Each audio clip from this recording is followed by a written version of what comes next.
utiliser l'entraînement comme punition. Moi, ça m'est arrivé comme hyper souvent, après une course que je n'avais pas performée comme je devais performer, même si c'était une victoire, il fallait que j'aille m'entraîner après la course. Donc, on faisait les podiums, puis là, ben c'était un autre 2-3 heures d'entraînement. Après une course de déjà 2h30, 3 heures, où est-ce que j'avais poussé à pratiquer qu'est-ce que j'avais pas fait de bien. Fait que des fois, ça pouvait être des montées à pu finir ou des segments en contre-la-montre. Donc ça, c'est une violence physique. En fait, moi, je dirais tout simplement que c'est contre-productif. On fait des entraînements punitifs. Ce qui va se passer, c'est qu'à la place de favoriser la motivation, on va la diminuer.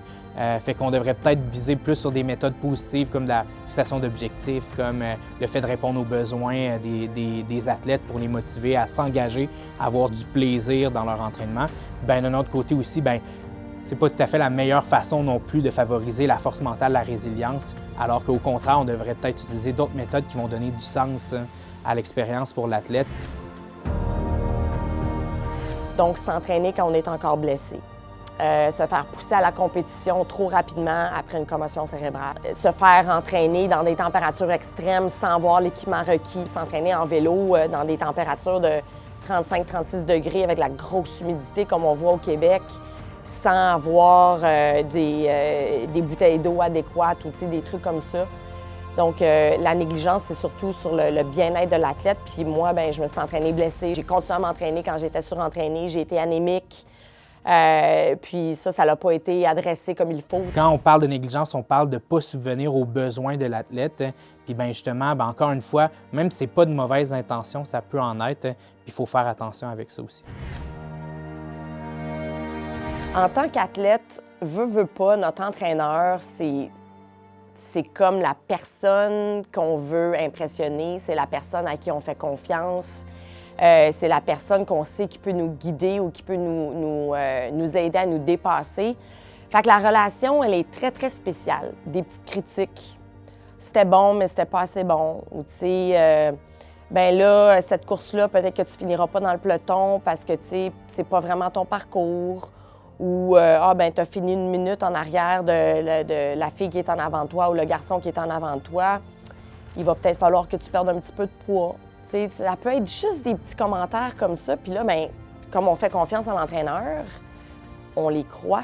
Ça, on s'en rend pas compte tout de suite, mais petit peu à petit peu, ça rentre dans notre tête. Puis quand on est jeune, bien, on apprend qui on est avec cette petite idée-là de peut-être que je suis pas assez, peut-être que si, peut-être que ça. La violence majeure en sport, c'est la violence psychologique.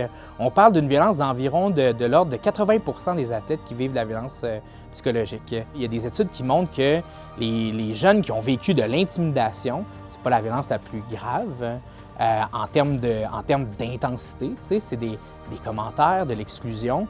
Bien, ces jeunes-là, 36 ans plus tard, ils ont encore beaucoup plus de risques d'avoir des symptômes dépressifs, d'avoir des problématiques avec la dépression. Cette violence-là, verbale, émotionnelle, ce qu'elle fait, c'est que par la répétition des gestes, fait que peut-être que oui, c'est de petite intensité, une critique par-ci, un commentaire par-là, mais le problème avec ça, c'est que quand ça se répète, on parle environ de 2-3 fois par mois, bien déjà là, c'est assez pour dire que ça s'ancre dans la structure psychologique de la personne, puis que ça laisse des traces sur son estime d'elle-même, ça laisse des traces sur sa confiance en soi, la capacité de s'affirmer, la capacité de résoudre les conflits. Puis bien là, ce que ça fait, c'est que tranquillement, pas vite, la personne elle devient plus vulnérable à vivre d'autres types de violences. C'est vraiment d'écouter la petite voix qu'on a à l'intérieur qui nous dit « je ne suis pas confortable ». Parce qu'on a toute cette petite voix-là et elle va se manifester quand c'est quelque chose qui est contre nos valeurs ou quand on le sait que ça ne devrait pas être comme ça. Puis ça, c'est important de ne pas la laisser de côté.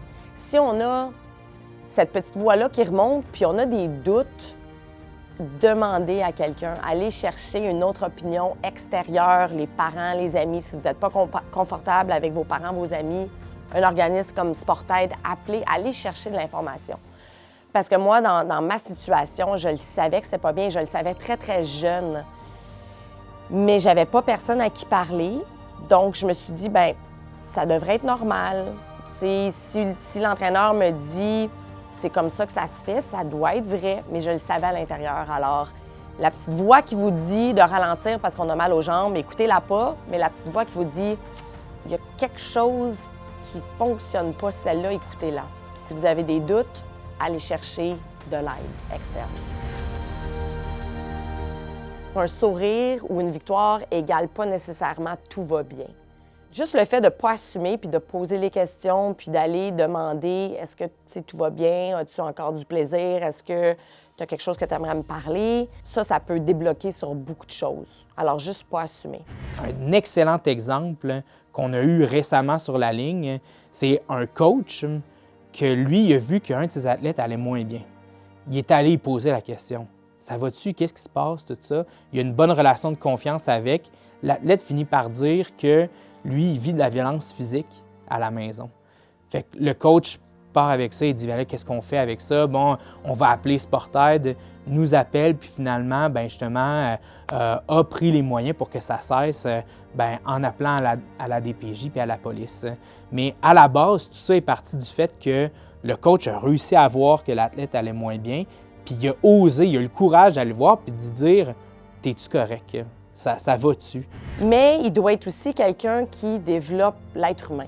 Parce que veut pas, tu sais, le sport, c'est le fun, puis c'est correct si on met tous nos œufs dans le même panier. Là. Si c'est ça qu'on veut faire dans la vie, c'est correct, mais c'est quand même juste du sport. Donc, c'est important de développer l'être humain parce qu'éventuellement, le sport va arrêter, puis l'humain va rester dans le monde. On a une autre vie à vivre après le sport. Puis, il faut avoir le plus d'outils possible. Si je suis capable de gérer mon stress comme il faut, si je suis capable de gérer mes relations comme il faut, c'est sûr qu'après ça, ce qui se passe, c'est que moi, quand je suis sur la piste, ça va mieux. Ça va mieux que mon coéquipier, que lui, il vit des affaires difficiles, puis que là, il n'est pas capable de bien gérer ses émotions, il n'est pas capable de bien gérer ses relations. C'est certain qu'il va avoir un impact sur la performance. Fait que quand on dit de se focusser sur le développement de la personne derrière, c'est de ce sens-là, de façon à avoir autant le volet performance, mais autant le volet bien-être aussi qui accompagne le développement des habiletés de vie.